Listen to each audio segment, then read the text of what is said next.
Bien, on va attaquer. Je vous propose de faire une pause. Je vais juste vous présenter ce qu'on va faire et après on se fait une pause et on reviendra juste après la pause pour démarrer la maquette numérique.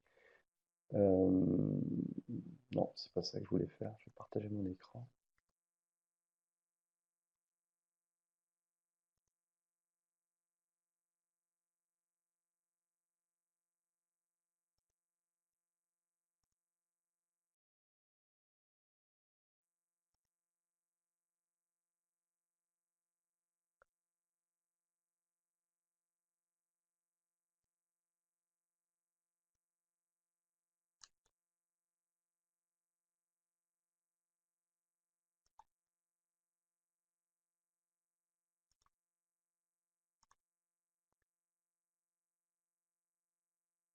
Ok. Voilà le plan des différentes vidéos sur lesquelles, enfin, des différentes applications sur lesquelles on va travailler avec, dans les grandes lignes, en quoi ça consiste. Ici, on va commencer par faire une édition de maquette à partir d'un DWG. Ensuite, on verra l'édition d'un bâtiment sur un seul niveau. On passera à une villa sur plusieurs niveaux avec la gestion des élévations et de la trame du bâtiment. Et on va ensuite distinguer les gabarits archi et structurels. Et pour passer ensuite à un modèle beaucoup plus complexe, un bâtiment sur R+4. Donc vous avez les plans, il faut suivre les vidéos tout simplement. Je les ai mis en ligne, alors ne les téléchargez pas, mettez-les plutôt de visu, vous allez pouvoir les suivre une à une. Ensuite, la partie cotation et notation est mise en page. Là, vous aurez, je pense, les bases pour démarrer un dessin sous Revit sans souci. La, la partie 4, le TD4, là, ça sera la création d'un projet basé sur des WG, en fait, et avoir une procédure qui permette enfin, comment dire, de partir correctement avec une multitude de DWG, des plans de tous les côtés, et de pouvoir les mettre en fond sur un seul dossier, sur un seul projet, et pouvoir faire un tracé de manière enfin, simplifiée, pour pas galérer pendant des heures au départ. Donc ça sera un retour d'expérience. Ensuite, collaboration avec le bureau d'études structure, comment on peut gérer une maquette archi, une de nos maquettes archi, on va la transformer en maquette structure. Et ensuite, des points, les 6 et 7, ce seront des points complémentaires sur la modélisation à partir d'un nuage de points. Donc là, je procéderai à, ce sera une vidéo, ça sera enregistré. Je vous mettrai en ligne donc la vidéo et les données issues de la vidéo, mais vous n'êtes pas tenu de faire l'application telle qu'elle sera faite lors de ce TD-là. Donc, si vous avez les outils, si vous avez envie de vous impliquer là-dedans, vous pouvez tester, vous verrez comment ça se passe. Sinon, vous pouvez juste regarder et ça servira pas, disons, à l'évaluation finale, bien sûr. Ensuite, la dernière partie, c'est l'intégration dans le site AKS, je sais pas pourquoi, mais il y a une erreur de frappe.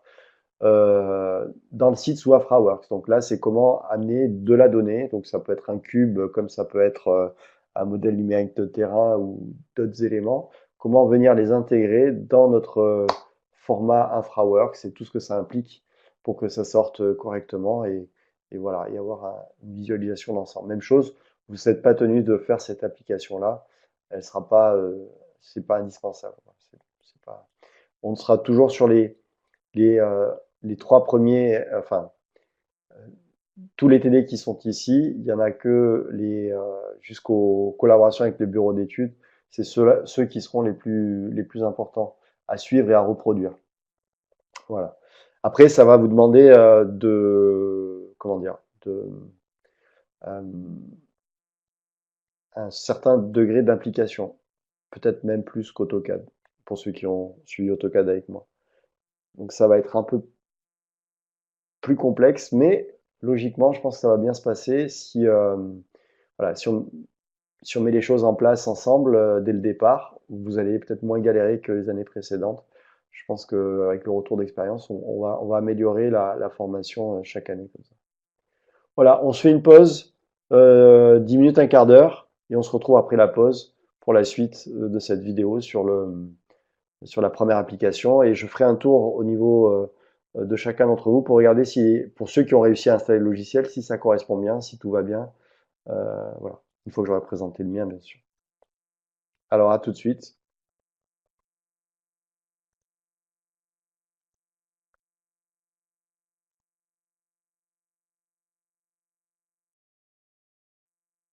Bien.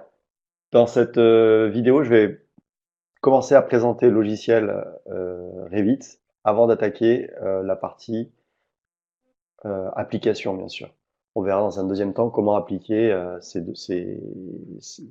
ce qui est marqué sur le fichier. Je vais vous mettre dès à présent en partage sur un module de partage ici fichier les documents. Comme ça, vous allez pouvoir les récupérer directement sur la vidéo et pas aller sur le site. Si vous les avez déjà récupérés, c'est pas la peine de les prendre en deux fois. Euh,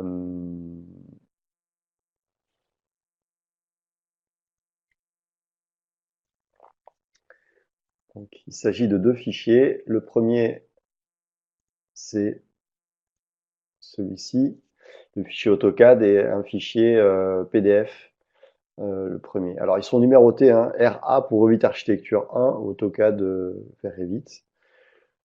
Je suis pas le concepteur du document, mais il a été édité depuis un certain temps et je trouve qu'il est très bien fait, donc on peut s'appuyer dessus. Et c'est un enseignant du côté de Martigues, je crois, qui a fait ça, qui met ça en partage sur le site, sur un site éducatif. Donc là, vous allez pouvoir récupérer le fichier. Je vais mettre aussi le DWG qui va avec et vous pouvez le prendre directement ici. Alors bien sûr, il faut avoir AutoCAD pour pouvoir décrypter ce qui est sur le fichier DWG ou un autre applicatif qui permet de lire oula, je l'ai enlevé, des fichiers de DAO. Alors, fichier module.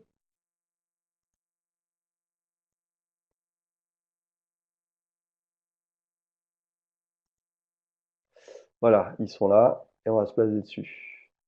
Je vais continuer à présenter le PowerPoint dans les grandes lignes et ensuite on va basculer sur l'outil et au démarrage de mon outil.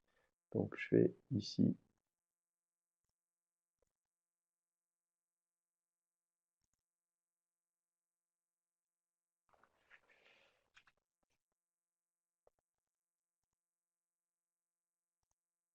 Je vais partager mon écran.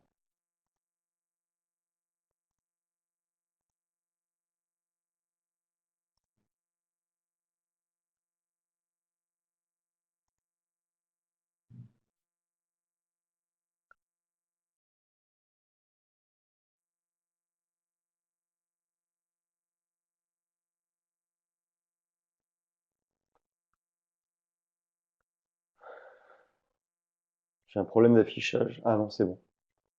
Le son est bon, la vidéo est en cours d'enregistrement. Ouais, c'est bon. Alors, donc les applications dont on a parlé précédemment, on va les traiter avec un applicatif, avec le modeler 3D, enfin le modeler qui s'appelle Revit ici. Au démarrage de votre logiciel, vous allez pouvoir obtenir une interface d'accueil. Euh, je vais réduire la taille de cette fenêtre.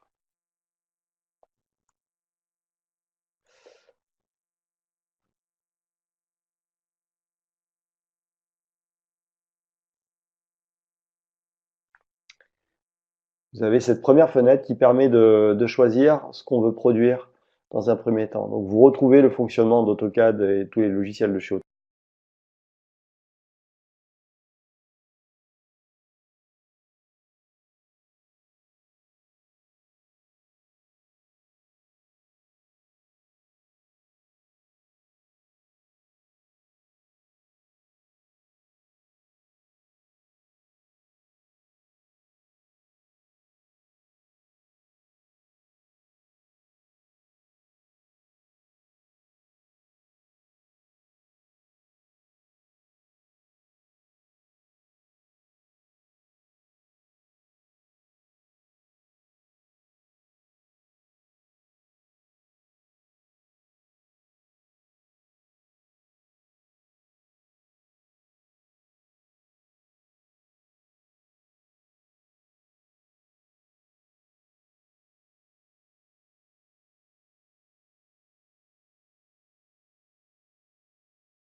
Ouais, petite coupure, désolé, à notre retour.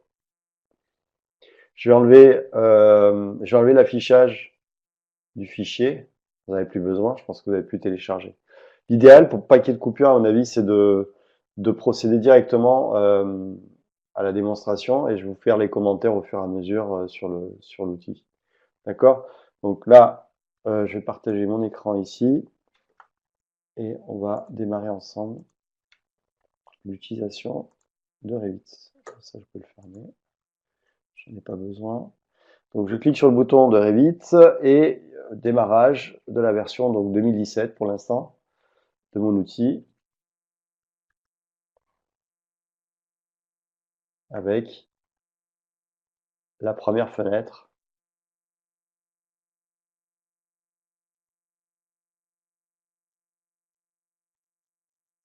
Donc deux situations sont possibles au démarrage ici. Soit je veux commencer un nouveau projet, soit je vais créer une nouvelle famille.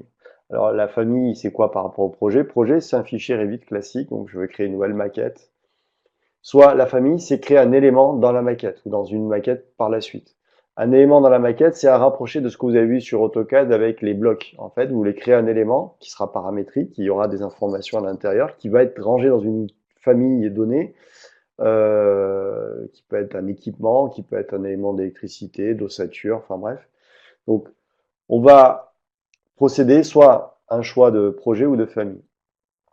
Donc, on verra que les bureaux d'études, ils peuvent personnaliser ces familles pour adapter leur tracé à ce qu'ils veulent produire. Par exemple, des cotations de dalles d'une certaine manière, des désignations de coupe d'une autre manière, etc. Par rapport à ce qui est donné automatiquement par l'outil. Vous avez en dehors alors je vais agrandir ma fenêtre puisque vous avez besoin de tout voir. Vous avez sur cette première fenêtre, mais en dessous de mes projets, la possibilité d'ouvrir un projet, créer un nouveau projet, ou d'utiliser un des gabarits qui est préexistant. Donc c'est à rapprocher de ce qu'on a vu avec AutoCAD avec les gabarits. Nous, on avait pris un gabarit par défaut, on l'avait rajouté dans nos valeurs de gabarit. Ça nous avait permis en fait d'utiliser notre gabarit personnalisé. On avait tous le même, donc vous pouvez travailler. Pour l'instant, on va partir avec le gabarit, un des gabarits standards, en attendant de rajouter notre gabarit perso quand on l'aura créé. Parmi les autres documents, après on reviendra sur cette partie ici, projet. Là, j'ai 4 projets, les 4 derniers projets sur lesquels j'ai travaillé, qui s'affichent. En dessous, j'ai la même chose au niveau des familles. Je peux ouvrir des familles ou en créer des nouvelles familles. Et les 4 dernières familles que j'ai ouvertes. Ensuite, la possibilité d'aller dans les ressources, ça c'est intéressant et important en termes de problème. Quand vous avez un souci, vous allez pouvoir vous aider ici avec l'aide, mais vous avez des vidéos sur les compétences essentielles et des vidéos supplémentaires. La communauté d'applications de chez Autodesk, le Exchange, donc on pourra le cliquer ici ou passer directement par le bouton qui est au-dessus, qui nous permettra de rajouter les extensions. Les extensions, je vous ai mis en téléchargement sur le Moodle, mais vous pourrez très bien passer par là et prendre celui qui vous intéresse ou prendre d'autres applications. L'idée, c'est que ça va rajouter ici des onglets supplémentaires. Vous voyez que moi, j'ai un onglet Bentley pour faire des PDF 3D en fait. Ici, j'ai Sophistic qui permet de faire des cotations pour mes armatures. Leica pour la partie topographique, pour récupérer des fichiers de points topo. Gretec, pardon, Concrete Design qui permet de faire la jonction entre la partie archi et la partie structure, mais dans un outil Gretec comme Advanced Design. Et de faire aussi des modélisations de poteaux, poutres en ferraillage et de les rapatrier dans Revit après. C-Designer, c'est pour la partie topo.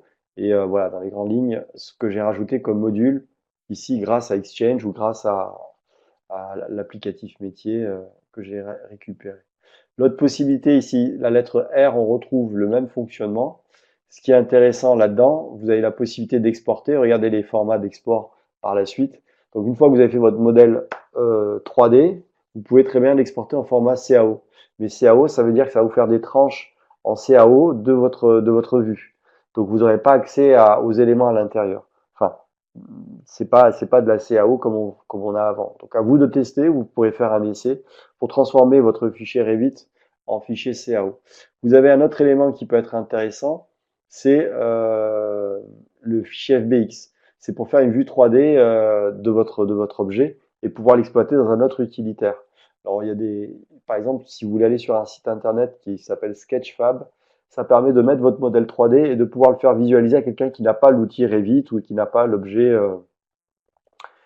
qui peut pas ouvrir l'objet avec son ordinateur. Donc là, vous le mettez, vous le déportez sur un site internet qui le stocke, donc avec ce format FBX, et ça lui permettra de voir votre objet 3D et de le faire pivoter, voilà, de visualiser cet objet sans avoir forcément Revit à l'ouverture. Ensuite, pardon, Navisworks et le format IFC dont on a parlé tout à l'heure, qui permet d'avoir quelque chose qui va être interopérable avec d'autres corps de métier. Ensuite, la possibilité de publier et d'imprimer, c'est à peu près le même principe. On a vu ici qu'on peut générer des WG, mais on peut aussi l'imprimer en format PDF, c'est ce qu'on va faire. Alors, une remarque importante là-dessus, je vous invite à récupérer PDF Creator, de l'installer sur votre ordinateur pour pouvoir générer des PDF à partir de Revit. Avant, dans AutoCAD, on avait le DWG to PDF, qui était automatiquement accessible dans nos paramètres de gestion d'impression. Là, on n'a pas d'utilitaire qui est par défaut. Donc, enfin, à ma connaissance, si vous trouvez un moyen d'imprimer, je suis preneur plus facilement. Mais pour l'instant, PDF Creator, c'est gratuit. Vous le téléchargez, vous l'installez. Il rentrera dans votre base d'imprimante sur votre ordinateur. Et ensuite, on va l'utiliser comme imprimante par défaut pour l'impression. OK. Et alors, le bouton dont je voulais vous parler qui est essentiel, c'est ce bouton Options. C'est ce bouton-là qui va vous permettre de gérer, si vous cliquez dessus, les propriétés générales de votre logiciel. Notamment, la première partie, c'est l'enregistrement automatique. Est-ce que vous voulez qu'il vous signale un enregistrement toutes les 30 minutes, 15 minutes? Alors, ça dépend aussi de votre stabilité au niveau de l'ordinateur. Si votre ordinateur crache toutes les 30 minutes ou moins ou jamais, donc là, vous pouvez gérer ce bouton-là en fonction. Vous avez aussi sur votre logiciel des fichiers temporaires qui se créent. Ils créent en fait, par exemple ici, là, je l'ai paramétré à 3, c'est les fichiers journaux. Et il les stocke, et au bout de X jours, c'est marqué en dessous, 3 jours, moi j'ai mis 3, mais il va les détruire, il va les effacer. Donc s'il date de plus de 3 jours, le fichier, il va éliminer, garder que la dernière version. C'est pour pouvoir faire des sauvegardes intermédiaires et pouvoir revenir à une version antérieure facilement et rapidement. Alors, fréquence de la mise à jour de partage de projet, ça, on en parlera plus tard. Et on va revenir maintenant dans la partie interface utilisateur. Ça, c'est vraiment pour la gestion de vos clics et au niveau de l'affichage et les outils que vous voulez faire afficher ou pas sur votre logiciel. Donc, par exemple, si vous ne faites jamais d'électricité, vous pouvez décocher pour pas que ça se mette ça prenne de la place dans votre environnement de logiciel. Mais c'est pas le plus intéressant. La partie graphique, c'est la reconnaissance de votre carte graphique. Ça, c'est non plus la gestion, euh, c'est pas indispensable. Euh, mais par contre, ce qui est intéressant, c'est l'emplacement. Donc le quatrième onglet ici, emplacement fichier. Et c'est là où on va pouvoir rajouter des gabarits. Donc vous vous rappelez, dans AutoCAD, il y a un clic droit dans l'espace de travail, clic droit option, et on allait gérer le fichier de gabarit, le paramétrer. Ben là, c'est la même chose. Vous voyez qu'en fait, les fichiers qui apparaissent dans mon listing de gabarits ici, apparaissent ici dans le listing enfin, les gabarits que j'ai rajoutés moi.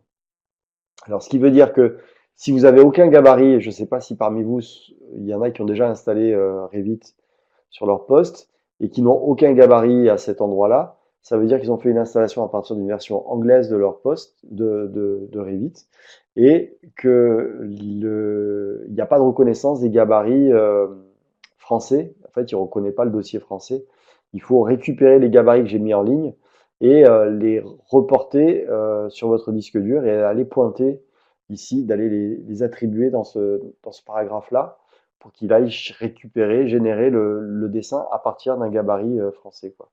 Donc là, ça c'est important pour ceux qui ont un souci avec Revit pour le démarrage avec un gabarit. C'est vrai que c'est bloquant. Et ensuite, les autres onglets, on les utilisera pratiquement pas. Le ViewCube, c'est bien de le faire afficher dans les vues 3D, donc ça, il faut penser à le cocher, mais il est normalement par défaut. Tout le reste est par défaut, donc jusque-là, ça va. Donc nous, on va commencer avec un nouveau gabarit. On va faire un gabarit architectural pour démarrer. Et on va maintenant analyser notre interface. Alors, comme il est basé sur une version 2016 de mon poste, il met un message, une mise à niveau du modèle, donc ça, c'est pas grave, vous inquiétez pas. Et au moment où vous allez enregistrer, il va l'enregistrer en une version 2017, donc il n'y a pas de souci. Ça permet de prendre en compte les modifications de version automatiquement. Donc l'interface à l'ouverture est la suivante. Vous n'avez pas forcément la même que moi, mais je vous invite à la régler peut-être comme moi. Vous avez peut-être les propriétés d'un côté, l'arborescence de l'autre. Ah, au début de séance, vous avez conseillé de mettre le niveau en 8.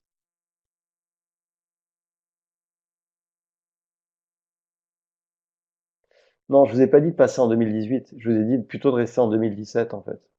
Et si vous êtes mis en 2018, c'est pas grave. Euh,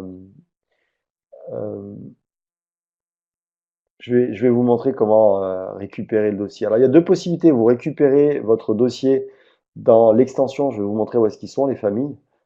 Ah, 2016-2017, ouais, d'accord. Je vais vous montrer où sont les familles et on va voir comment exporter, importer, gérer les familles correctement. Ça aussi, ça sera. Faut que vous pensiez à me le dire. Ouais, il faut que j'en parle. C'est important pour la gestion du projet.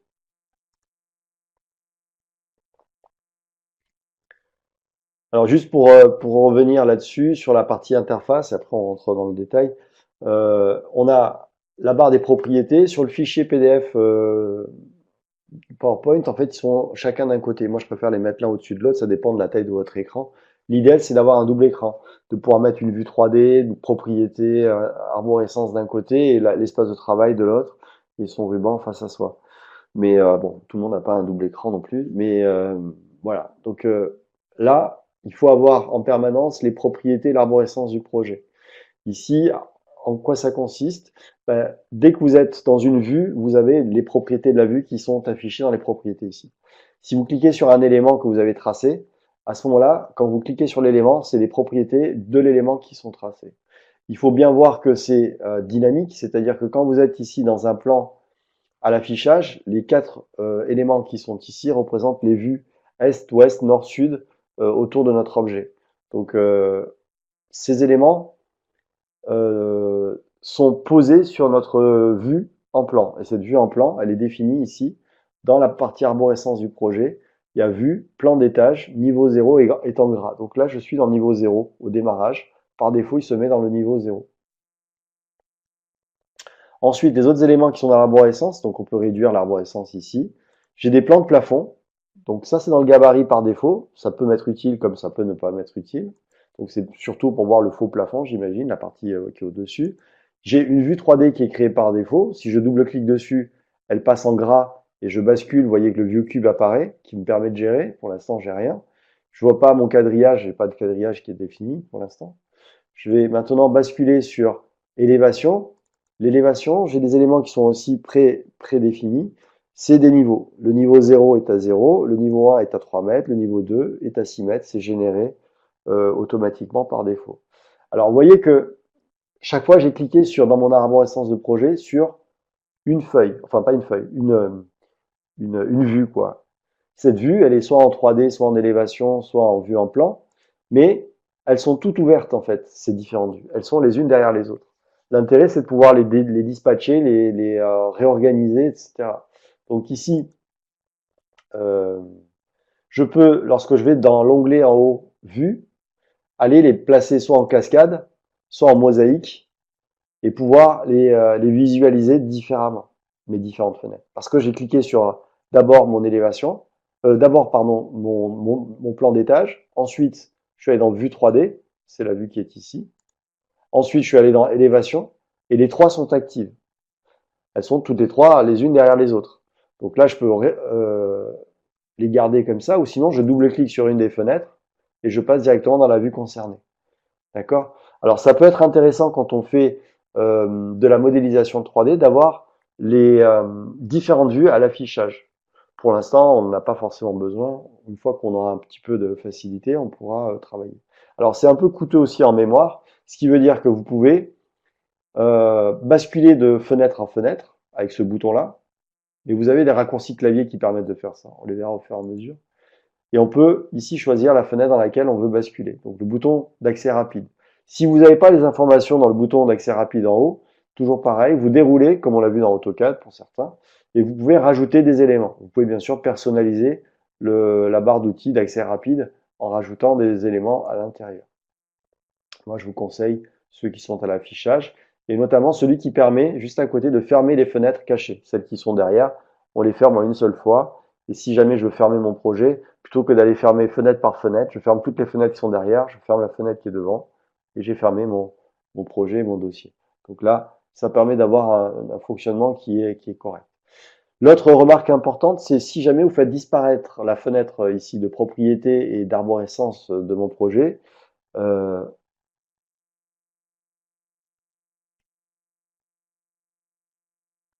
alors, le raccourci clavier, si vous restez sur le bouton, normalement, il vous donne des indications sur les raccourcis clavier. Si par exemple, je reste sur euh, les unités, je sais plus, normalement, il vous dit TL, par exemple, ligne fine, vous tapez au clavier TL, entre parenthèses, c'est marqué.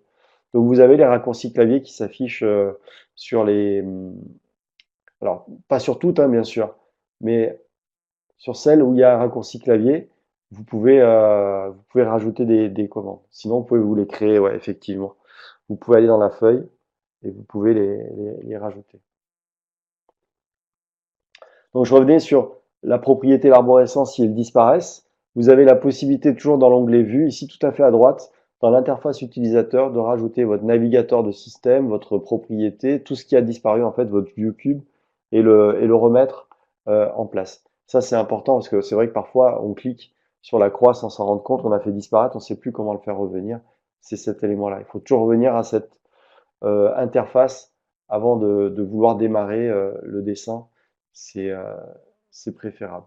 Donc, on est à la barre de commande et qu'est-ce qu'il y avait d'autre à voir ensemble? Bah, les différents onglets. On va les balader, on va regarder. Dans Options interface utilisateur, il y a la liste. Ouais, c'est ça. Il faut revenir ici dans Vue. Je suis pas allé au bout.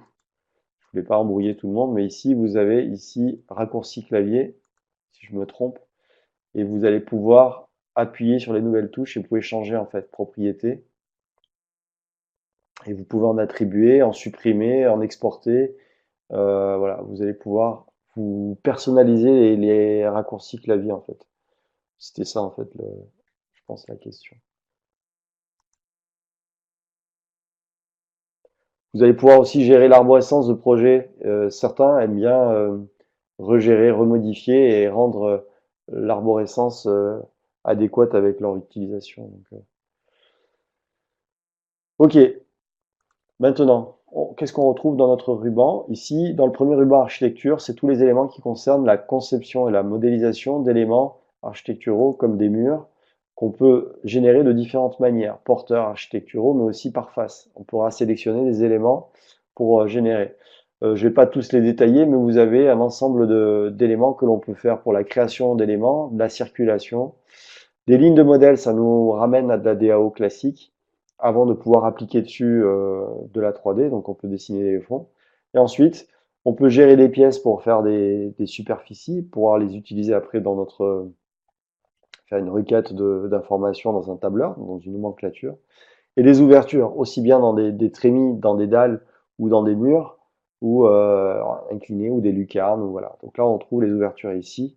Et ensuite, des plans de construction qui peuvent être utiles pour créer différents plans de visualisation qu'on va générer automatiquement et pouvoir se placer dans ces différents plans de construction. Alors ça, on ne démarrera pas tout ça.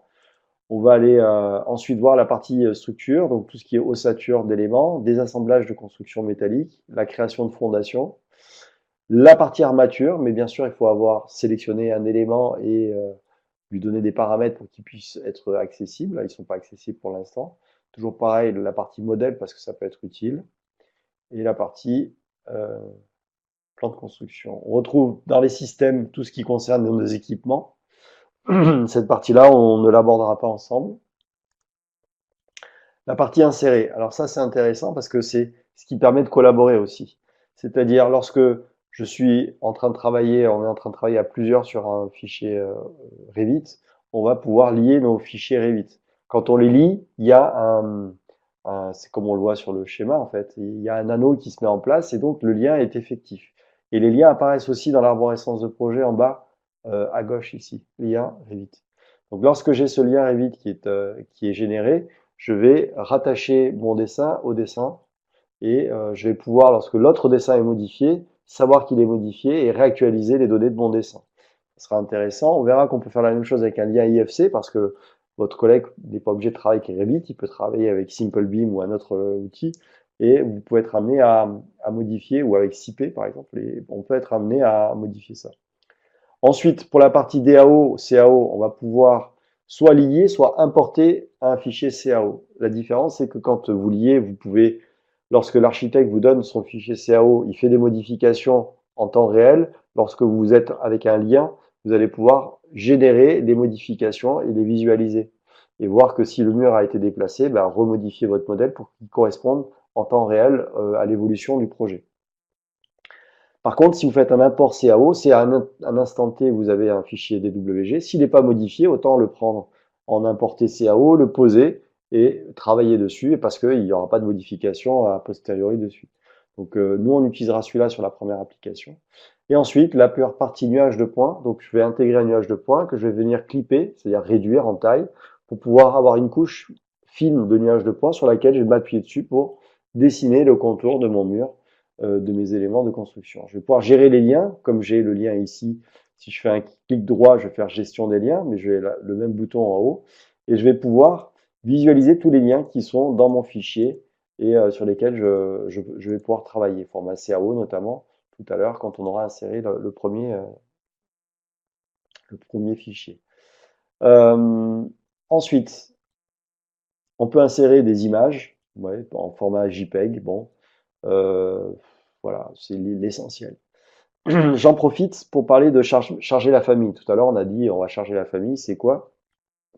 En fait, c'est analogue avec la gestion des blocs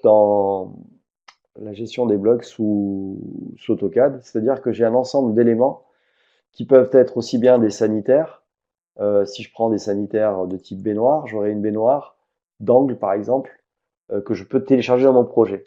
Pour éviter d'avoir un projet dans lequel il y a toute la base de données qui est imbriquée et de faire des fichiers qui sont très très lourds à chaque fois, ben, au fur et à mesure, mon fichier est vierge, il est vide en fait, et je vais venir récupérer les familles, les éléments de la famille qui m'intéressent, c'est-à-dire une baignoire rectangulaire, je vais la récupérer par ce biais-là et je vais la charger dans mon projet. Si vous n'avez pas ces fichiers de famille, c'est-à-dire quand vous allez dans charger famille, il n'y a rien, il faut récupérer les familles telles que je vous les ai mis à télécharger sur Moodle. Vous allez les poser à cet endroit-là. C'est l'idéal. Sinon, vous pouvez toujours aller donner l'accès à votre répertoire. Vous les posez dans votre répertoire perso de dessin et vous allez envoyer le lien comme quand vous faites charger la famille, vous lui donnez l'emplacement. Sinon, l'emplacement, c'est le suivant, c'est-à-dire disque C, programme data, Autodesk, RVT 2017, Libraries, France. Et là, vous avez vos fichiers de famille. Attention, programme data, c'est un fichier, c'est un répertoire, pardon, caché. Donc parfois, vous avez besoin dans votre explorateur de fichiers de faire un clic droit, affichage, et de spécifier d'afficher les répertoires cachés pour pouvoir y accéder. Sinon, vous n'aurez pas l'accès. Sinon, vous les posez n'importe où sur votre bureau, enfin sur votre bureau, dans vos arborescences de projet. Là, vous posez ces familles et puis vous donnez l'accès directement par là. Alors l'idéal, c'est d'avoir l'accès par ici. Hein. C'est quand même plus judicieux, je pense, de le déposer au bon endroit. Donc charger la famille, c'est pour aller récupérer mes différents blocs et on va passer ensuite aux annotations.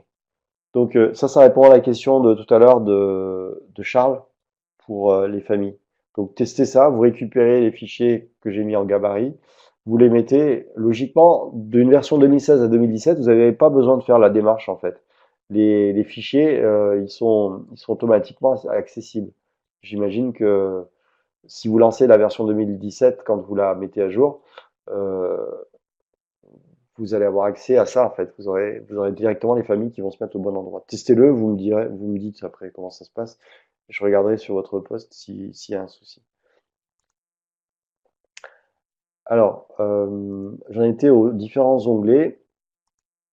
Et au niveau des onglets, j'ai la partie annoter où je vais retrouver la partie cotation, donc ça n'a pas de souci. Des étiquettes, ça va être intéressant pour mettre des étiquettes sur les éléments. Comme ils sont paramétriques, il y a une base de données qui est raffichée avec. Je vais récupérer dans la base de données le champ qui m'intéresse et le mettre automatiquement à l'affichage, donc grâce à ce bouton-là.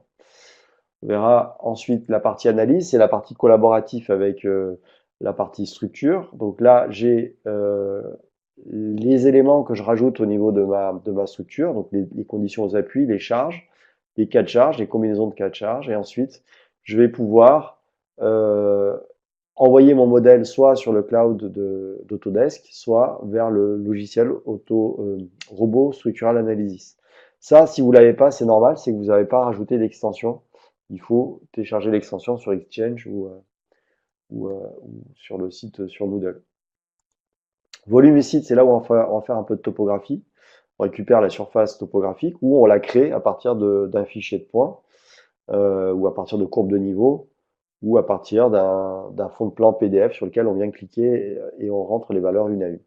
On va pouvoir mettre des composants de site, des arbres, des éléments qui vont étayer notre plan, des compositions de parking. Bon. Et on a la clique toujours en diagonale où on peut gérer les paramètres du site. On verra ça un petit peu plus tard. Ensuite, la partie collaboration où on va gérer les dossiers. On va pouvoir synchroniser nos dossiers. Et la partie coordonnées, lorsque l'architecte et le bureau d'études structure veulent travailler ensemble sur une même maquette, ils vont pouvoir copier-coller leurs fichiers, enfin pas leurs fichiers, mais le contenu du modèle pour le mettre en commun en fait. Donc ils pourront copier-coller à l'identique les différents éléments du bâtiment et faire des révisions de coordination. Lorsque vous modifiez un élément du volume, il faut que l'autre élément sur l'autre fichier soit, enfin, il faut que l'autre équipier soit alerté et qu'il puisse gérer les paramètres de coordination. Vue, on en a parlé, on va retrouver la création de différentes vues en plan et vues 3D dans la partie de l'onglet créer. On va pouvoir surtout voir la partie graphisme, mais il y a un raccourci clavier qui est intéressant, c'est le raccourci VV. VV qui va permettre d'aller vers le remplacement de visibilité graphisme pour l'élément considéré. Ici, je suis dans la vue 3D, donc je suis en train de gérer ce que je peux voir et ne pas voir dans ma vue 3D.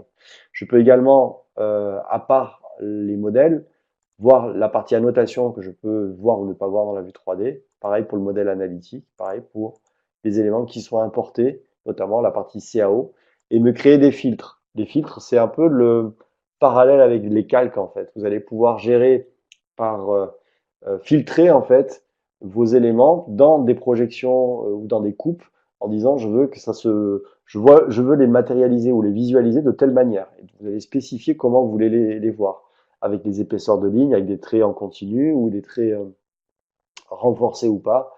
Donc là, vous allez pouvoir le gérer dans cette partie de visibilité pour chaque vue considérée.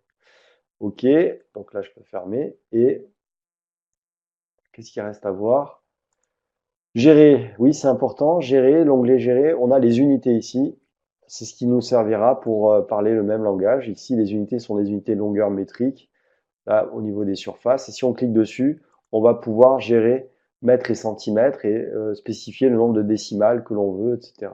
Donc, c'est des boutons, hein, c'est pas simplement une visualisation. On peut changer ici au niveau des surfaces, au niveau des angles et des volumes, on peut rentrer les unités correctement. Donc là, les paramètres globaux, on verra plus tard. Et ce qui est intéressant aussi pour la gestion de projet, notamment pour visualiser ou insérer dans le site, c'est la possibilité de spécifier un emplacement rigoureusement exact avec une adresse. Sinon, on rentre des coordonnées pour des points, des relevés des coordonnées ici, pour spécifier les coordonnées du projet. Donc on dit que tel point a telle coordonnée. Ça permettra de le resituer après quand on fera des imports-exports. On peut également réorienter notre vue avec le nord géographique, c'est-à-dire que s'il est orienté dans une direction quelconque, le réorienter avec le nord à la verticale. Donc voilà les explications. Il y a toujours une possibilité, lorsque vous restez sur le bouton, d'activer soit une aide complémentaire, soit une vidéo, s'il y a une vidéo qui est rattachée. Bon, le module complémentaire de Dynamo, on le retrouve ici. C'est de la programmation visuelle pour apporter des éléments complémentaires à votre outil Revit. Donc, il y a une commande qui n'existe pas, vous voulez faire telle opération, ben, vous pouvez vous la créer. Et vous verrez qu'il y en a qui ont déjà créé pas mal de routines Dynamo suivant ce qu'ils veulent faire. Donc, les compléments, c'est les boutons qu'on rajoute. Donc, vous voyez que le Advanced Design s'est rajouté ici, BIM Connect pour aller vers les outils de chez Greatech. La collaboration pour l'OpenBeam, ça peut être intéressant à mettre en place aussi. Il faut vérifier si vous l'avez déjà. Les outils de SIP pour pouvoir basculer vers SIP. L'import-export dans la fabrication, ça, vous n'en avez pas besoin. Et ça, c'est pas mal, c'est le launch screen. Alors, le screencast, c'est un utilitaire aussi. Je ne sais pas s'il est par défaut, je pense pas, mais vous pouvez le rajouter aussi.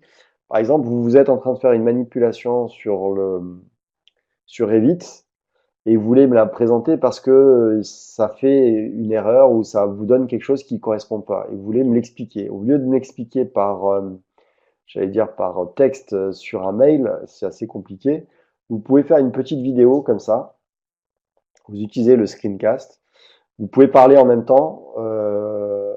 Vous enregistrez la vidéo. Bien sûr, ça va sur le site Autodesk. Hein, mais vous allez pouvoir ensuite la partager, la récupérer en MP4 et la mettre soit sur le forum, soit sur l'envoyer par mail, soit la déposer plutôt parce que vous la déposez dans votre Dropbox et à ce moment-là, je peux visualiser votre vidéo, regarder ce qui ne va pas et à la limite enregistrer une vidéo pour donner une réponse à votre question quand on n'a pas l'accès en mode tuto en direct à ça.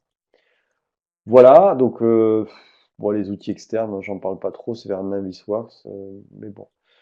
Quantification, je l'aborde pas non plus ici, puisque on n'en aura pas besoin. On va revenir sur la partie architecture. Donc là, on a fait un balayage assez général de l'outil AutoCAD, Revit, pardon, ça c'est l'habitude. Et on va procéder à la première application qui consiste à réaliser une maquette numérique à l'aide du logiciel sur un fond de plan AutoCAD. Donc on va insérer AutoCAD plutôt que lier AutoCAD, on va récupérer le fichier. Et la première chose et le bon réflexe à avoir lorsque vous démarrez avec un dessin, avec un fond de plan en DWG, c'est d'abord de créer un dessin, ici, sous Revit, vous l'enregistrez sous, et vous le mettez dans un cadre projet dans le répertoire qui correspond, avec le nom qui va bien. Donc là, par exemple, je vous mets dans DAO. Alors, je vais faire un nouveau dossier. Je vais l'appeler BIM 32, BIM 032 peut-être. Ok. Je vais dedans et je vais créer mon nouveau dessin. Je vais l'appeler TDRA1, petit c pour correction, et je fais enregistrer. Donc là, la première chose, c'est qu'on évite de travailler sur du fichier temporaire et on a enregistré notre fichier. Il va commencer à incrémenter, à enregistrer 3 versions. Ça, c'est l'idéal. Ensuite, une fois que j'ai fait ça, donc là, j'ai ouvert un gabarit, hein, bien sûr, je vais gérer mes unités. Enfin, normalement, c'est déjà mis en place dans le gabarit. Mais l'élément le plus important, c'est si vous savez que vous allez récupérer un fichier AutoCAD, c'est d'aller ouvrir le fichier AutoCAD, bien sûr. Donc là, je pensais l'avoir ouvert, mais j'ai dû le faire malencontreusement. Il faut ouvrir le fichier AutoCAD et regarder à l'intérieur quelles sont les unités du DWG, réorienter s'il y a besoin de réorienter le fichier, et lui donner une origine qui puisse être commune entre vos différents DWG. Là, j'ai qu'un seul niveau, donc je n'ai pas forcément besoin de le mettre correctement, mais il faut vérifier qu'il n'y a pas des éléments parasites à votre dessin. C'est-à-dire que si vous avez un DWG où vous êtes concentré dans une zone, mais si vous avez un point ou un bloc qui est à l'ouest, quand vous allez insérer dans Revit, il va vouloir tout insérer. Donc vous verrez plus rien à l'affichage, parce qu'il veut afficher à la fois le bloc et votre dessin DWG. Donc là, méfiez-vous de cette partie-là. Donc au préalable, quand vous commencez, avant de commencer un import CAO, vous ouvrez votre fichier ici pour ignorer les références et on va commencer par l'analyser. Pour analyser le fichier ici DWG, utilisez l'outil mesurer, pas l'outil cotation, parce que l'outil cotation, en fonction du paramétrage qui a été mis en place, il peut vous afficher des mètres, des centimètres, des millimètres, et ça peut vous perturber. Donc faites bien attention à ça, surtout avec la cotation adaptative, on a tendance à faire ça. Donc venez ici sur distance, et vous allez mesurer votre dessin pour regarder la valeur numérique à l'affichage. J'ai 10. 10, ça veut dire que c'est 10 mètres. Donc j'ai forcément ici un dessin qui est affiché en centimètres, mais qui est en unité métrique au niveau de la saisie. Donc c'est un piège. Ensuite, l'autre élément clé, moi j'ai tendance à mettre ça en faisant SCU, en mettant un point commun à mes différents niveaux et en remettant mon SCU directement sur un point caractéristique de mon bâtiment. Alors là, je l'ai mis sur cet angle-là, d'accord? Mais euh, je fais un double-clic molette centrale pour vérifier que j'ai que ça à l'affichage.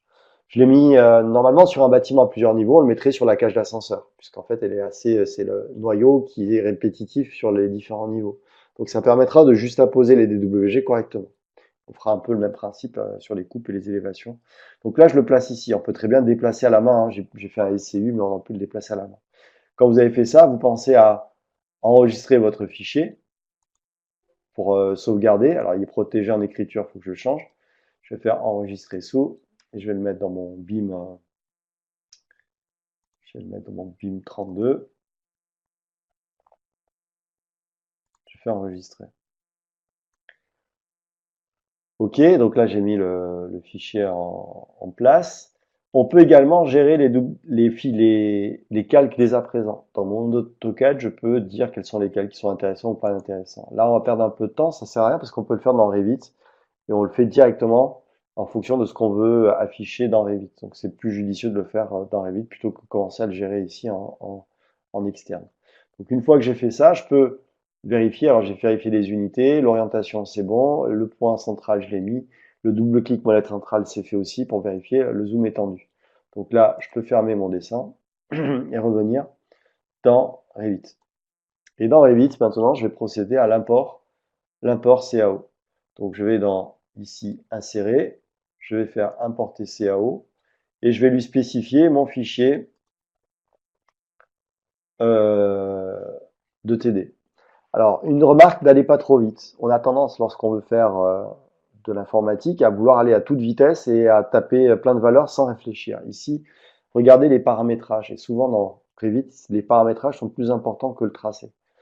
Ici, on va gérer tout ce qui concerne notre dessin. On peut conserver les couleurs ou les inverser. Bon, ça, on va laisser. Les calques, je vais tous les prendre, mais j'aurais pu très bien spécifier au moment de l'insertion les calques que je veux garder ou ne pas garder. Donc ça, c'est une remarque, mais on pourra le faire a posteriori aussi, et ça sera l'occasion de vous montrer comment faire. Donc je vais laisser tous les calques. Détection automatique, c'est à éviter absolument. Il vaut mieux spécifier l'unité, parce que ça marche une fois sur 10. Donc autant mettre ici les unités importées en mètres. Ensuite, maintenant que j'ai défini mon centre de dessin et que dans le niveau, il a été mis en place, enfin, sur mon DWG, j'ai mis le centre, je l'ai positionné. J'ai pas vérifié qu'il était au bon endroit, mais c'est pas très grave. Et là, il me demande à quel niveau le placer. C'est normal parce que là, je suis dans la vue 3D. Je suis avec mon vieux cube ici. Je suis pas au niveau 0. Donc, quand il va l'insérer, forcément, je ne le verrai pas ici. Donc là, première chose à faire, insertion niveau 0. OK. Sélectionner une vue d'orientation, on va le cocher aussi. On fait ouvrir. Et il importe le dessin. Il va me mettre un message normalement. Non, il n'y a pas de dessin. Alors il se passe rien à l'écran, c'est normal, je suis dans la vue 3D. Si je vais dans le niveau 0 maintenant à l'affichage, j'ai rien. Tiens donc. Et voilà, mon DWG il est parti à l'ouest. Alors, pourtant l'origine, j'ai fait origine à origine. J'ai fait origine à origine ou centre à centre? Alors je vais le refaire, justement. Il faut que ça marche du premier coup. Donc là, je sélectionne mon élément.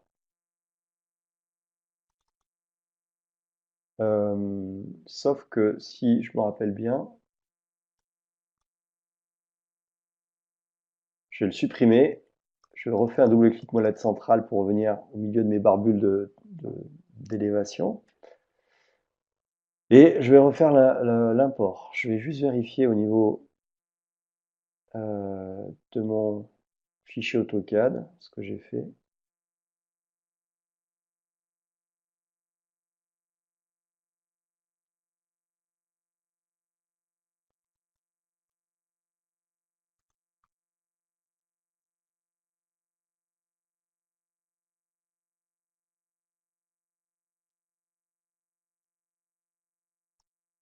Donc, je réouvre mon fichier. Ah, c'est pas celui-là. C'est pas celui-là.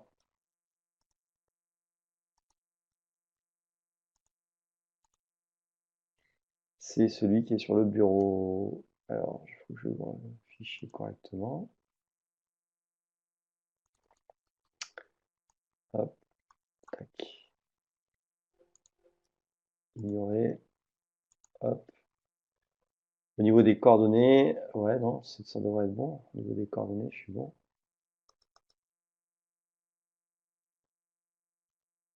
Régénérer. Je vais enregistrer. Après, il n'y a rien d'autre sur le dessin, il faut vérifier.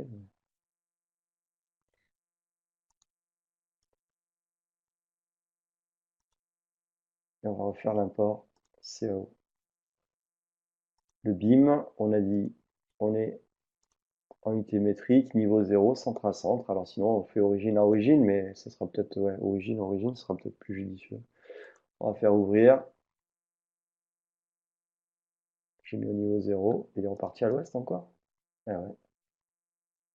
Ça alors? Ça a été modifié ou pas? Alors là, quand vous sélectionnez, vous avez un petit verrou. Vous ne pouvez pas le supprimer directement. Donc vous êtes obligé de déverrouiller pour pouvoir le supprimer quand vous le faites sous cette forme-là. Tiens, c'est la première fois que ça m'arrive comme ça. J'ai oublié un truc ou quoi? Niveau 0, tous mettre.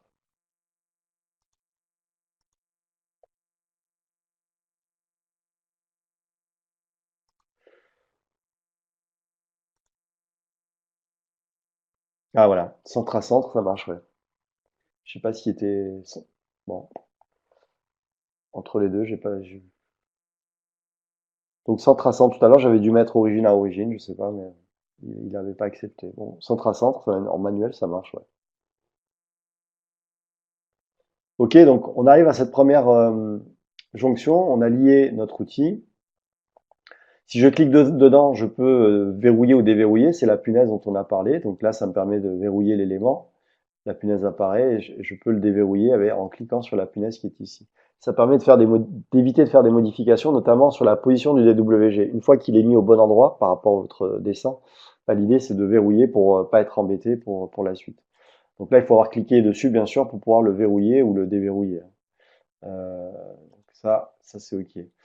Vous avez la possibilité de faire des requêtes quand on est ici. C'est ce que je vous avais dit l'autre fois. Ici, enfin tout à l'heure, je vous ai dit, quand on insère le DWG, on va pouvoir le traiter. Donc quand tu fais des requêtes, les requêtes, c'est de pouvoir sélectionner les éléments à l'affichage que je veux afficher ou ne pas afficher. Vous voyez que quand je suis en requête, en mode requête ici, je vais pouvoir cliquer à l'intérieur de mon DWG. Et par exemple, quand je clique sur cet élément-là, c'est-à-dire la partie, il reconnaît que c'est le calque cotation qu'on a défini ici, et je vais pouvoir masquer dans la vue. Et à ce moment-là, je n'ai plus l'affichage de la cotation. Alors, je vais revenir en arrière parce que je vais en avoir besoin peut-être, mais ça peut être utile de masquer dans les différents plans que vous allez rapatrier les arbres, la végétation, l'équipement, les sanitaires ou des éléments dont vous n'avez pas forcément besoin. Vous allez pouvoir ici travailler comme ça. A priori, vous n'avez pas besoin de la cotation parce que vous avez tout qui est à l'échelle correctement importé. Donc, vous allez pouvoir dessiner directement dessus. Donc là, je me suis mis en unité métrique aussi pour pouvoir dessiner. Et bon, on va attaquer le dessin, je pense. Hein. Il y a pas de, il y a pas d'autre chose à voir ensemble. On a inséré, on a lié CAO. Le fond de plan s'est affiché. Je vais regarder simplement dans mon support si j'ai pas oublié quelque chose à vous raconter avant. Non, non. Donc on va aller sur les murs architecturaux. Donc architecture, mur architectural. Et là, par défaut, j'ai un ensemble de fichiers, un ensemble de murs dans mon interface de propriété sur lesquels je vais pouvoir me baser pour créer mon élément. Donc, je vais prendre par exemple ici un mur qui a la même composition que celui qui est défini. Ici, le mur fait 32. A priori, il doit faire 20 plus... alors, est-ce que je l'ai en fichier?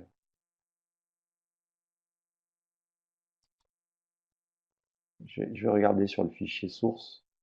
Ce sera plus simple.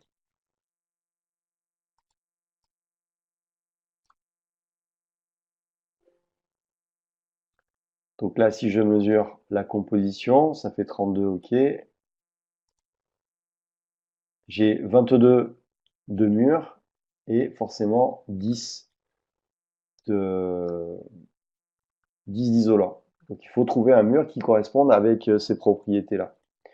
Pour faire la manip ici qui correspond, je vais donc relancer ma commande de mur architectural. Et dans ce mur architectural, je déroule et je cherche celui qui s'approche le plus de la composition. C'est celui-là, mur extérieur de 20, avec un isolant de 10. Mais moi, c'est un mur de 22. Donc je vais faire modifier le type pour rajouter un mur type dans ma base de données. Ici, donc, je suis dans les propriétés de mon mur. Je pourrais le modifier directement celui-là, mais j'écrase le précédent pour en mettre un par-dessus. L'objectif, c'est pas ça, c'est d'en mettre un autre à côté qui ait des propriétés différentes. Donc, je vais dupliquer mon élément et je vais lui dire que c'est un extérieur parpaing 22 avec un isolant de 10. Je valide OK. Pour l'instant, il a juste changé le nom. Il n'a pas changé la composition. Si je vais dans modifier, je vais pouvoir ici changer les informations sur l'épaisseur de mon mur. Donc c'est un 22 dans la partie couche principale du porteur. Et ah ouais, en fait, je l'ai fait sous cet aspect-là. J'ai fait un mur. Enfin, lui, c'est un mur de 2 d'enduit de finition extérieure, 20 à l'intérieur. En fait, j'avais déjà fait le mur. Donc ça peut être intéressant de le mettre comme ça. On va faire 20, un mur de 20, 2 d'enduit extérieur et 10 d'isolant. Ça, c'est intéressant en fin de compte. Je n'avais pas besoin de le dupliquer. Il existait déjà. Donc je reviens en arrière. Je reviens à mon extérieur parpaing 20 plus 10. Si je le prends, normalement, il doit donner la même épaisseur que ce qui est dessiné sur mon dessin. Donc ça, c'est à vérifier. Avant d'attaquer, toujours pareil, avant d'aller foncer pour le dessin, de placer le mur parce qu'on a lancé la commande, regardez la smart bar, c'est-à-dire la barre qui est en haut, la barre de paramétrage. Ici, le mur va être dessiné en hauteur, c'est-à-dire je pars du niveau considéré et je le monte sur la hauteur. J'aurais pu très bien le dessiner en descendant, toujours en partant du niveau considéré. Attention, quand vous êtes sur la partie structure, ça ne se gère pas de la même manière. Ensuite, je peux lui poser des contraintes, c'est-à-dire je peux lui dire, sans contrainte, je lui donne sur une hauteur de 2,75 m, mais si je veux lui imposer une hauteur, je lui dis bah, va jusqu'au niveau 1. Il va jusqu'à 2,75 parce que le niveau est défini, préenregistré à 2,75. Je croyais que c'était 3 mètres, non, je crois que c'est 3 mètres le niveau. Donc là, il va jusqu'à 3 mètres en fait. Si je dis au mur, aller à 3 mètres jusqu'au niveau 1. Ensuite, la justification, c'est quoi? C'est comme dans les multilignes qu'on avait fait sous AutoCAD. On pouvait le justifier à droite, à gauche ou au centre. Pareil avec les polysolides. Droite, c'était nul, gauche et droite, je crois. C'était défini sous cette forme-là. Donc là, on va faire le même principe, c'est toujours la même gestion, hein, mais on va pouvoir détecter des traits qui sont déjà dessinés dans AutoCAD. Parmi les éléments d'accroche, on n'a pas l'axe, donc on ne peut pas le justifier à l'axe du mur, mais on peut le justifier au nu porteur ou au nu fini intérieur. Donc imaginons qu'on prenne le nu intérieur fini ou le nu extérieur fini. Maintenant, je peux aller démarrer mon nu extérieur fini et aller d'un côté ou de l'autre. Je peux chaîner mes éléments, c'est-à-dire les accrocher les uns aux autres au fur et à mesure que je le dessine, et créer un décalage si j'ai besoin, mais là, j'ai pas besoin. OK? Ça, c'est la première méthode de tracé. Je vais le faire comme ça. Donc ici, dans les boutons de dessin, c'est la commande ligne qui est choisie, c'est-à-dire qu'on sélectionne des points de ligne pour pouvoir créer notre mur. Donc si je sélectionne ici, il va me créer mon mur au fur et à mesure du tracé. Pour faire échappe de la commande de tracé, je fais une fois échappe, mais je reste dans la partie parpaing, mur de base. Si je fais une deuxième fois échappe, je sors de cette sélection-là. Donc il faut penser à faire 2 fois échappe ici. Si je reviens dans mon mur architectural, la sélection précédente se réactive. Je vais maintenant utiliser une autre commande qui est intéressante, c'est choisir des lignes. Plutôt que de s'appuyer sur un contour, de cliquer, je peux choisir directement un contour qui peut être utile pour tracer mon mur automatiquement. Et cette fois-ci, il détecte une ligne de chez de notre ami AutoCAD là, et il trace automatiquement le mur qui correspond à partir du segment détecté. Donc voilà comment je peux placer. Vous voyez qu'il fait la jonction automatiquement. Si je veux confirmer que ma vue est bonne, enfin que mon tracé est bon, vous faites une vue 3D, vous la recentrez bien sûr sur votre élément et vous vérifiez que la gestion 3D est correcte. Même chose pour l'élévation est. Vous pouvez faire une élévation est et vérifier que votre tracé va d'un niveau à l'autre. Et vous pouvez voir ici, si je sélectionne, ça c'est mon DWG qui est pointé dessus. Et c'est pour ça que je le vois, parce que sur ma plage de vue, on verra ça un peu plus tard, la plage de vue, dans le mode architectural, je regarde mes pieds en fait. Je coupe à 1 mètre et je regarde mes pieds.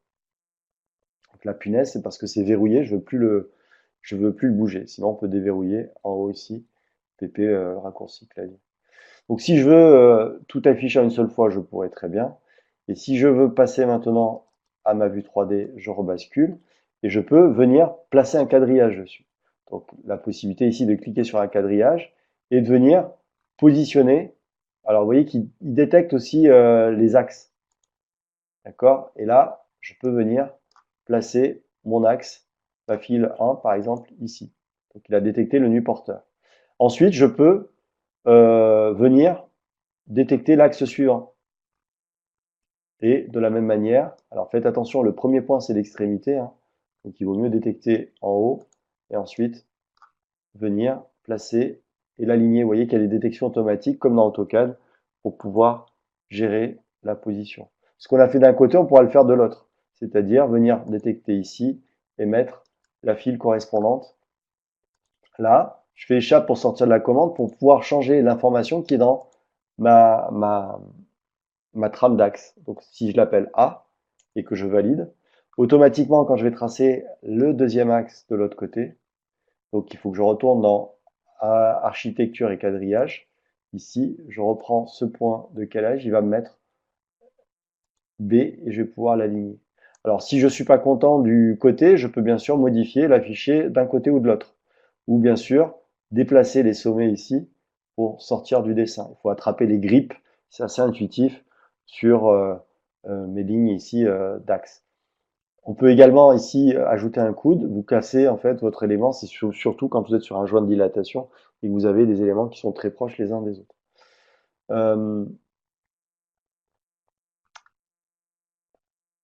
Ok, donc là j'ai placé mes axes. Ça a l'air d'être correct. Ça a l'air d'être pas correct. Alors là, ça n'a pas l'air d'être correct. Pourquoi? Parce que je ne suis pas sur l'axe du mur porteur, je suis sur l'axe du mur tout court.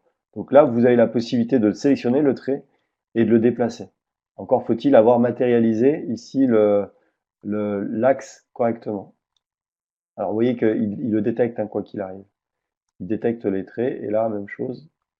Vous venez sélectionner pour aligner, réaligner vos éléments correctement. Donc, faut être vigilant au moment du tracé. Ah, je suis en train de faire une démo, mais je crois que mon écran n'est pas partagé. Si? Il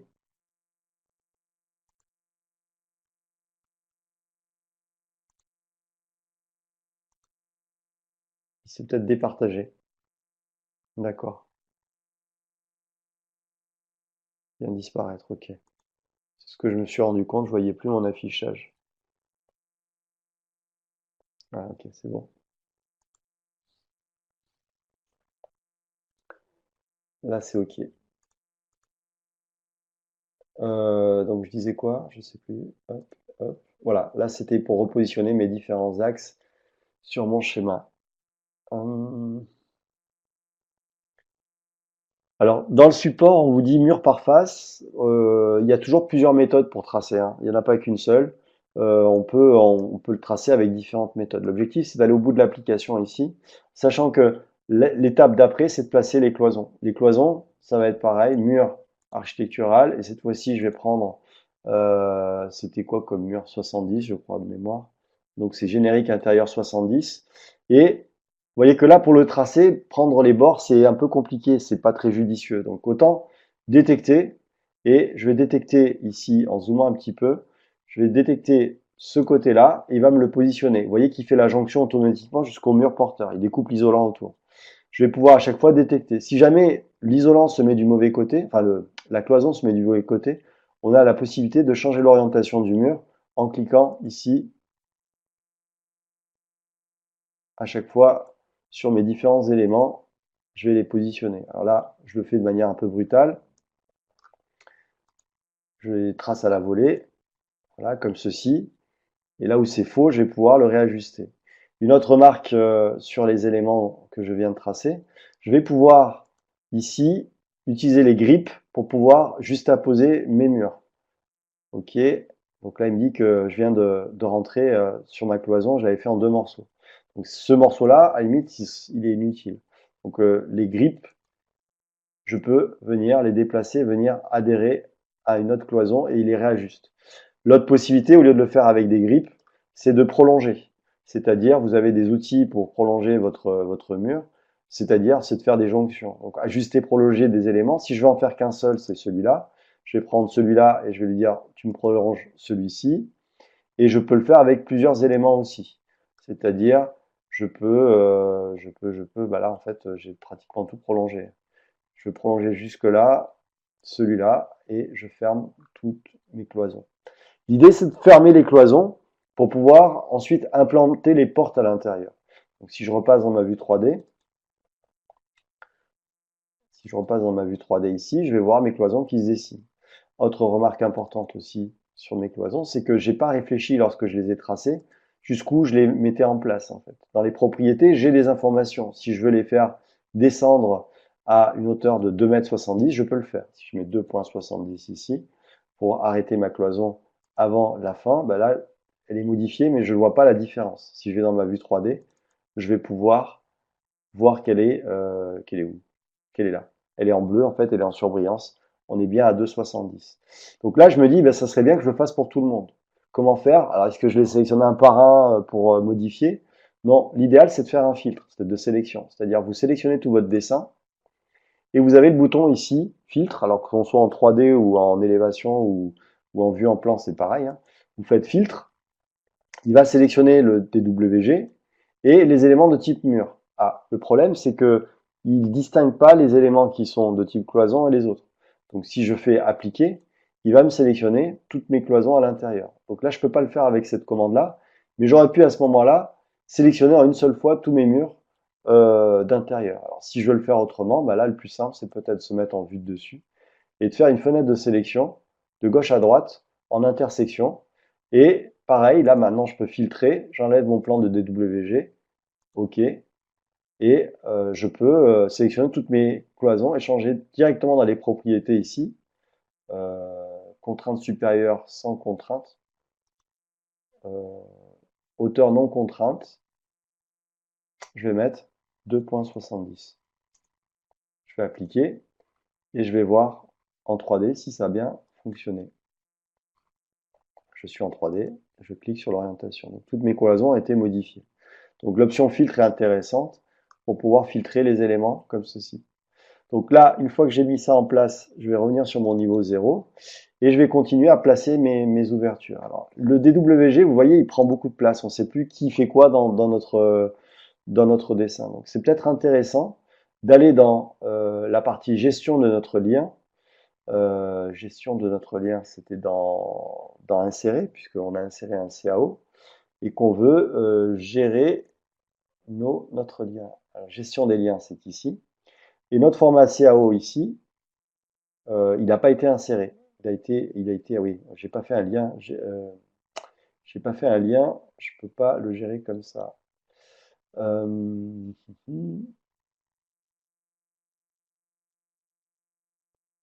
ah oui, oui, exact. On peut le faire comme ça aussi, c'est une bonne idée, une bonne info.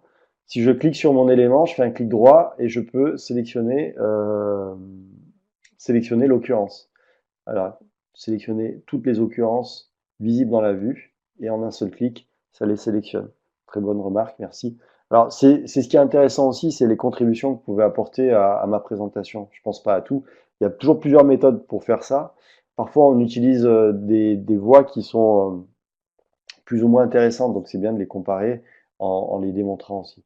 Donc là, ce que je voulais, peut-être que vous allez vous rappeler aussi à ma place, c'est je veux estomper en fait ma vue de DWG.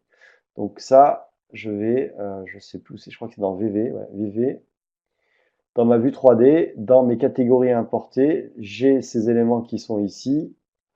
Donc c'est mon DWG et je peux lui appliquer un demi-teinte. Si je fais appliquer et je ferme, OK, donc vous voyez qu'il apparaît en grisé. Ça évite d'avoir le DWG qui supplante le tracé en lui-même.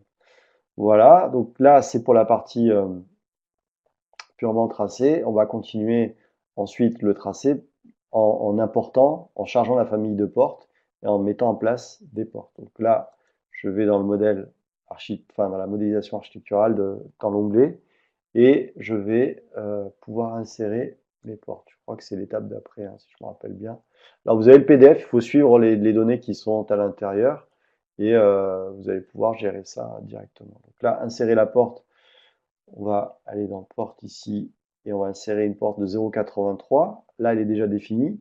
Si elle n'est pas définie, toujours pareil, modifier le type, dupliquer la valeur et changer les informations, ou charger la famille et vous allez chercher une porte qui vous correspond ou un élément d'ossature qui vous correspond. Donc là, pour l'instant, je modifie rien, je récupère la porte qui m'intéresse et je vais la positionner. Alors, je vais la positionner à la volée.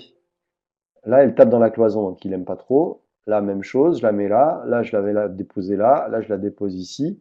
Et une fois que je les ai déposés, je vais les faire correspondre à ce que je veux faire. C'est-à-dire, par exemple, si je fais deux fois échappe pour sortir de la commande, je sélectionne cette porte-là, je vais l'orienter du bon côté et je vais maintenant déplacer ma porte pour venir lui faire épouser le contour qui est tracé.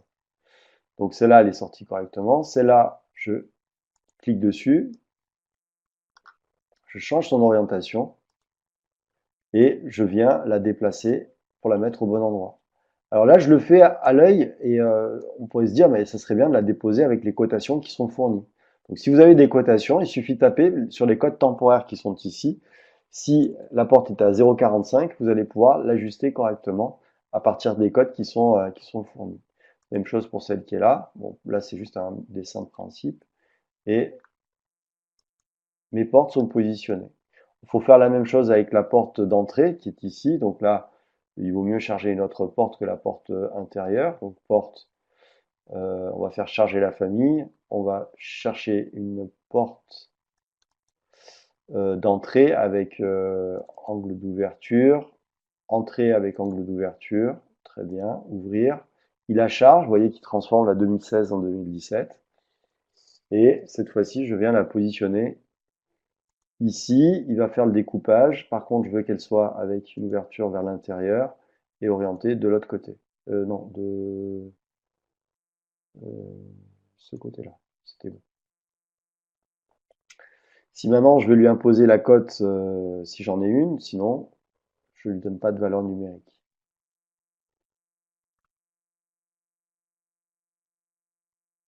Alors à l'affichage, je vais faire échappe. Je vais reprendre ma porte.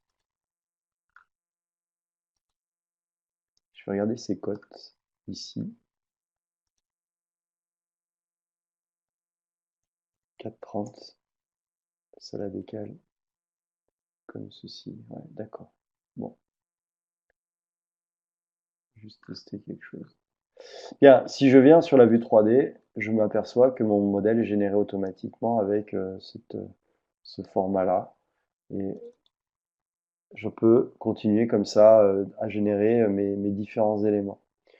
Alors, ça, c'est un principe de base pour commencer un dessin à partir d'un WG. Il faut s'entraîner sur les différents exercices, les différentes applications. On pourrait même imaginer partir d'un PDF qu'on aurait récupéré et sur lequel on aurait retravaillé. Donc, il y a plusieurs méthodes pour commencer le travail, bien sûr. Donc, on peut partir de la trame d'axe, on peut partir du contour extérieur, on peut démarrer les DWG sur tous les niveaux ou les faire un par un. Donc après, c'est assez libre. Bon, on va s'arrêter sur cette première partie d'exercice. C'était vraiment pour s'initier au logiciel en utilisant les différentes interfaces. Au fur et à mesure, on va compléter nos notions sur la gestion du projet dans son ensemble et voir par exemple comment déplacer des élévations, générer de nouvelles élévations. On va pouvoir créer des élévations et on voit que automatiquement il modifie le projet en conséquence. Il crée des niveaux et il va les rajouter après. Alors, vous voyez que là, il est en noir et là, il est en bleu. On verra que le niveau dans le plan d'étage ici à gauche n'est pas créé parce que là, il est noir. C'est un nouveau plan que je viens de mettre en place, une nouvelle élévation, pardon, que je viens de créer. Enfin, il y a plein de petites choses à découvrir au fur et à mesure en utilisant le logiciel. On le fera à partir des prochaines vidéos qui seront bien sûr enregistrées. Ça vous permettra à vous, maintenant que vous avez des notions pour démarrer, de suivre la vidéo et de pouvoir en parallèle faire l'application sur votre poste. Voilà. Est-ce que vous avez des questions sur, est-ce que vous voulez que je regarde sur vos installations personnelles? Pour la partie présentation du support, c'est un petit peu terminé.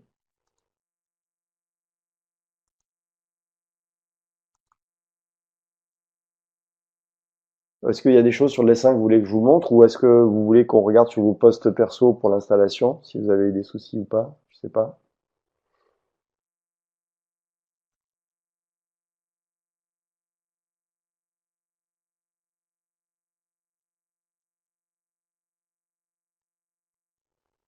Parfait. Est-ce qu'il y en a parmi vous qui ont déjà des notions sur Revit, qui ont déjà travaillé avec en fait? Pour savoir, pour ceux qui sont connectés, parce que les autres, je ne saurais pas.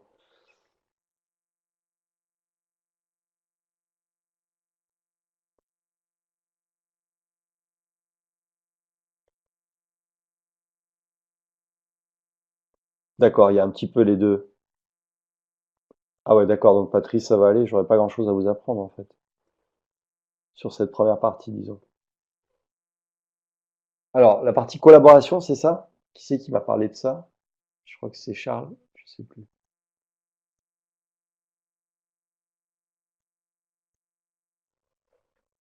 En fait, il y aura une vidéo qui sera dédiée, c'est pas, euh, je voudrais le faire plutôt dans l'ordre plutôt que d'attaquer directement la collaboration.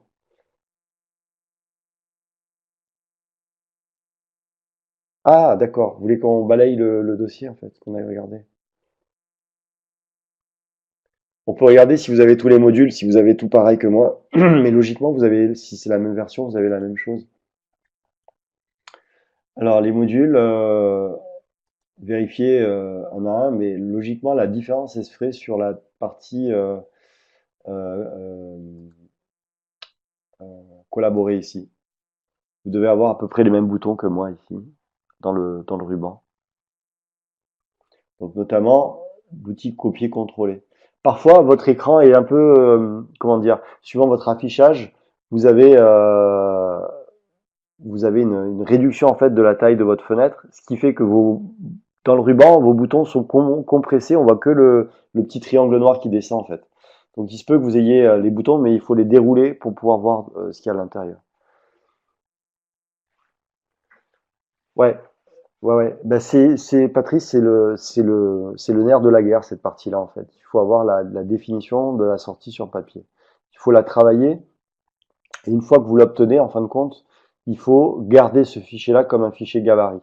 C'est pour ça que je vous donne pas un fichier gabarit dès le départ comme ça, sinon vous perdez tout l'intérêt de vous le créer entre guillemets. Autant sous AutoCAD, ça a moins d'intérêt parce que c'est bien de partir d'un gabarit commun. Ici, autant il faut se le créer et l'améliorer au fur et à mesure qu'on se le crée. Et je vous invite à chaque fois que vous créez en fait un dessin, vous faites un nouveau dessin, vous effacez le contenu et vous l'enregistrez comme un gabarit en fait. Vous l'ouvrez comme un gabarit. Enfin, ouais, vous le sauvegardez comme un gabarit. Alors Charles, est-ce que c'est bon pour la partie collaboration? Vous n'avez pas la touche collaborer. Ah, dans l'onglet ici collaborer. Alors essayez alors pour ajouter les éléments du ruban. Normalement, c'était comme ça, clic droit. Si vous l'avez pas, essayez quelque chose avant. Vous avez un bouton qui est tout en haut du ruban qui permet de réduire ici et vous avez une flèche vers le haut. Cliquez plusieurs fois sur la flèche vers le haut pour vérifier si votre ruban se remet pas à jour. Parfois c'est juste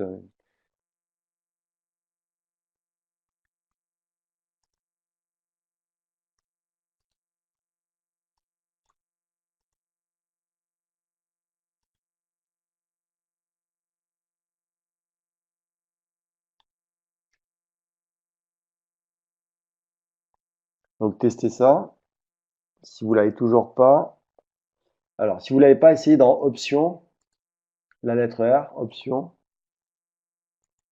et regardez si dans l'interface utilisateur, l'onglet et outils architecture euh, est coché en fait.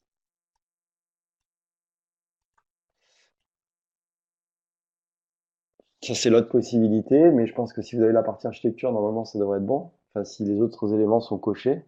Enfin, et les autres sont cochés aussi. Est-ce que vous avez la même chose que moi, en fait, sur tout ça?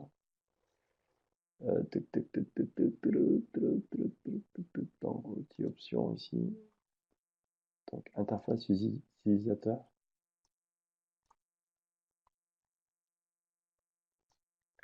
Euh, si c'est pas là, tout est coché, donc c'est pas là. Après, je me suis dit, ça peut être, alors, dans gérer. Est-ce que vous avez ouvert un gabarit construction ou un gabarit architectural ou un gabarit structure? Vous savez ce que vous avez, sur quoi vous avez cliqué au départ?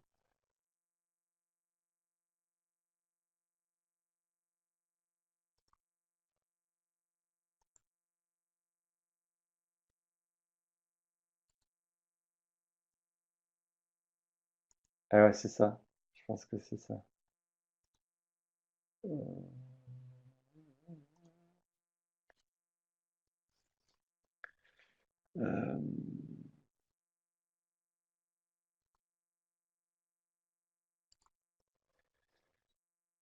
je pense qu'il faut enregistrer votre dessin.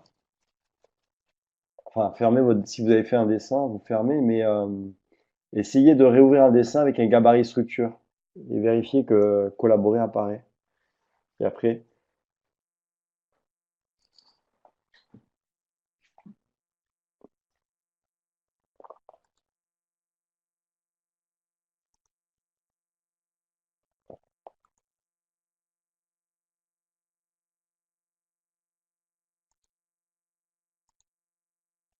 quand vous faites nouveau, normalement, il doit vous proposer les gabarits ici. Et il doit vous proposer si vous faites un gabarit projet ou un gabarit.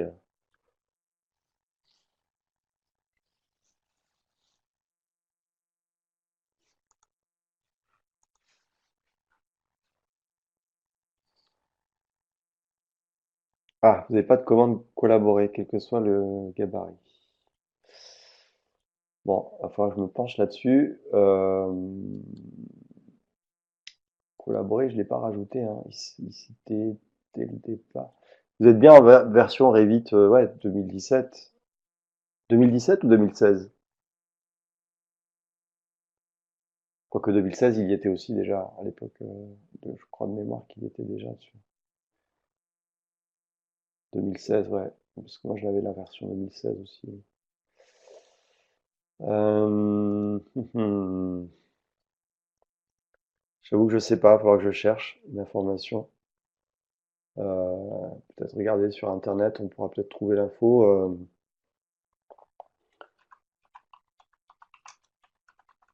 Euh,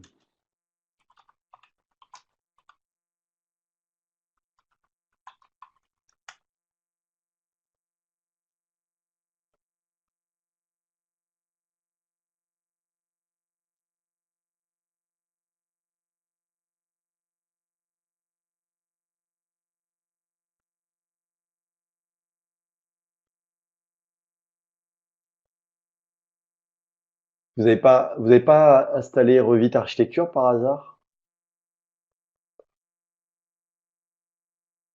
C'est bien le Revit Total ou il n'y a pas de, vous n'avez pas installé une version light ou un truc comme ça?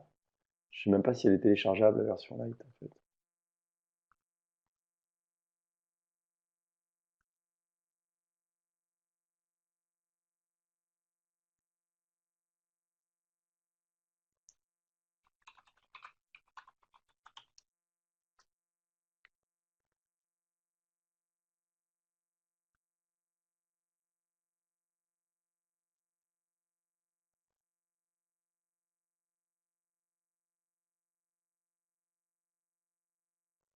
Alors, il faudrait que je regarde sur votre poste. Je vais essayer. Je peux prendre la main sur votre poste pour regarder?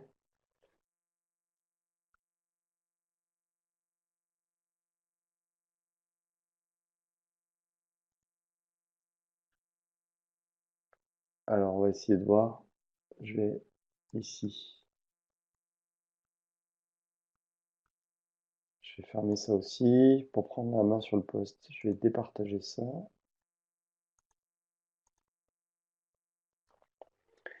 Et on va regarder comme ceci. Demander le partage d'écran.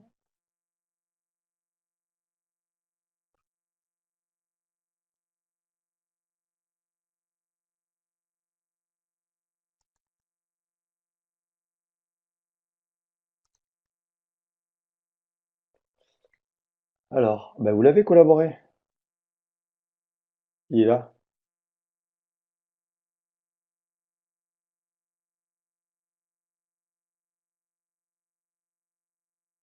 Vous l'avez trouvé?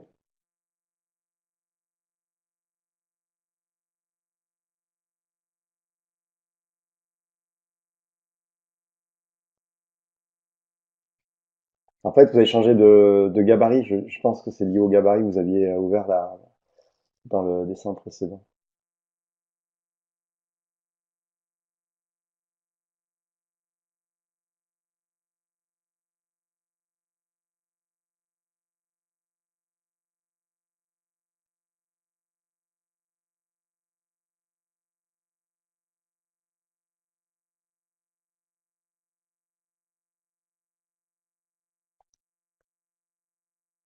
Dans gérer.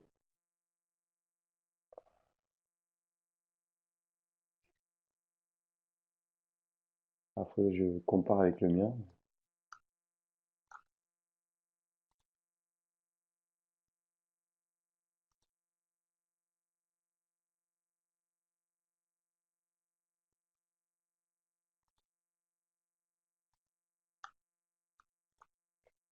Ah, vous n'êtes peut-être pas communicateur, c'est ça? Ouais, vous avez des boutons qui sont pas identiques. En fait, il y a une évolution au niveau du, oui, du logiciel. En fait, moi j'ai installé exact, j'ai installé les boutons sont pas exactement les mêmes. Ça c'est la version classique. En fait, je vous ai parlé tout à l'heure. Ouais, c'est pour ça que vous n'avez pas exactement la même chose. Tout à l'heure, je vous ai parlé de collaboration for Revit. Je sais pas si vous vous rappelez, dans la partie, dans le tableau d'organisation en interne, en externe, avec des outils d'Autodesk. Et en fait, c'est ce module que vous rajoutez. Alors, vous pouvez le rajouter à partir des éléments de, de Exchange. Je crois que c'était là-bas que j'avais récupéré ça. Il faut juste que je le vérifie. Donc, je vais partager mon écran. Voilà, donc pour faire le point, ici, c'est vrai que vous n'avez pas tout ce qui est partie collaborer, gérer la collaboration, communicator, etc. Donc ce bouton-là, vous le récupérez, je pense, dans Exchange, je pense, il faut aller vérifier, mais je crois que c'était un module complémentaire et qui doit se mettre dans Revit. Donc si je clique sur Exchange, voilà, Exchange c'est comme ceci pour mettre des applications. Et je crois que c'est, je sais pas si c'est collaborer ou... Alors, Autodesk Site Designer Extension for Revit, c'est pas ça. Je m'en rappelle plus de l'intitulé.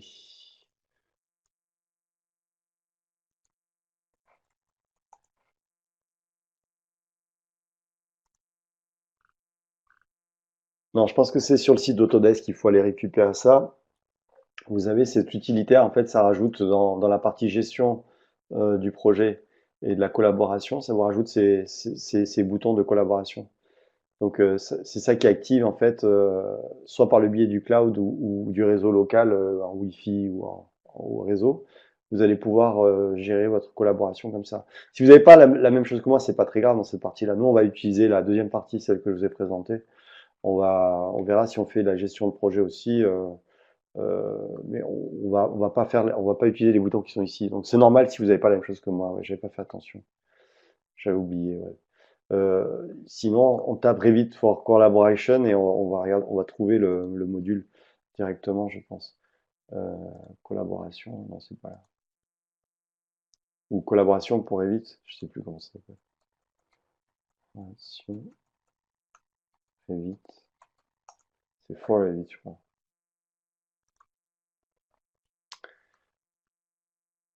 Voilà, c'est collaboration for Revit. Donc, bon, ouais, bon, c'est le prix, mais je pense pas qu'en version éducative, on n'y a pas accès, quoi, en fait. Donc, si je le mets en taux des students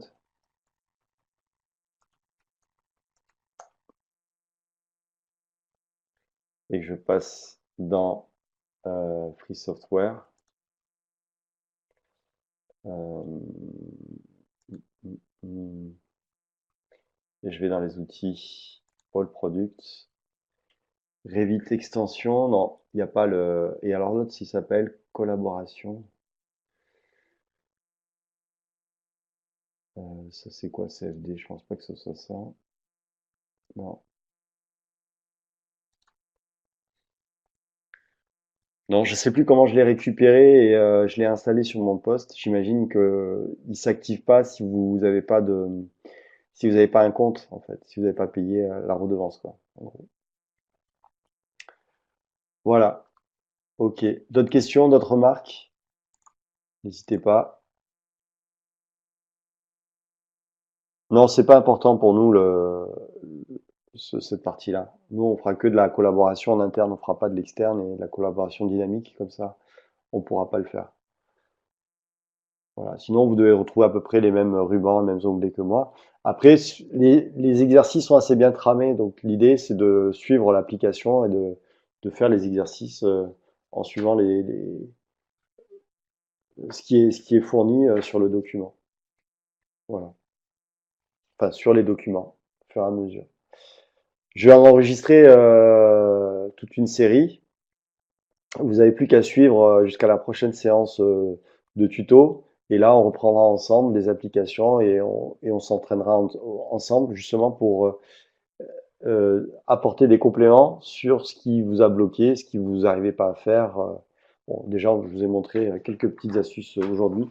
Ça va vous permettre de démarrer normalement sur le dessin suivant sans souci. Voilà. Si vous n'avez pas d'autres questions, je vous souhaite un bon week-end. À bientôt.